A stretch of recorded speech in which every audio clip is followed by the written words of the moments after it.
আসসালামু আলাইকুম রহমতুল্লাহ। সুপ্রিয় দর্শক শ্রোতা মণ্ডলী, ভাই বোনেরা, হজরত সুহাইব রাদিয়াল্লাহু তাআলা আনহু হতে বর্ণিত, তিনি বলেন, রাসূলুল্লাহ সাল্লাল্লাহু আলাইহি ওয়াসাল্লাম বলেছেন, মুমিনের সকল কাজ বিস্ময়কর, আর প্রতিটি কাজই তার জন্য কল্যাণ বয়ে আনে। আর এই সৌভাগ্য মুমিন ছাড়া আর কেউ লাভ করতে পারে না। দুঃখ কষ্ট নিমজ্জিত হলে সে সবর করে, আর এটা হয় তার জন্য কল্যাণকর। সুখ শান্তি লাভ করলে সে শুকর আদায় করে, আর এটাও তার জন্য কল্যাণ বয়ে আনে। অর্থাৎ সর্বাবস্থায় সে কেবল কল্যাণই লাভ করে। আমিন আমিন আমিন। মুমিন দুঃখে কষ্টে বিপদে আপদে অসুখ বিসুখে যদি থাকে, যে কোনো বলা মুসিবত থাকে, তখন সে বলে আলহামদুলিল্লাহ, তখনও সে কল্যাণ বয়ে আনে।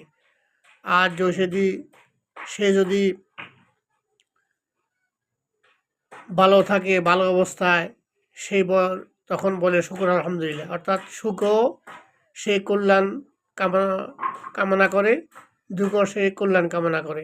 অর্থাৎ সুখে দুঃখে সবসময় সেই আল্লাহর কাছে কৃতজ্ঞ থাকে। এই জন্য মুমিন সর্বাবস্থায় কল্যাণ বয়ে আনে। আল্লাহ আমাদেরকে সর্বাবস্থায় কল্যাণ বয়ে আনার তৌফিক দান করুন। আমা তৌফিক ইল্লা বিল্লাহ।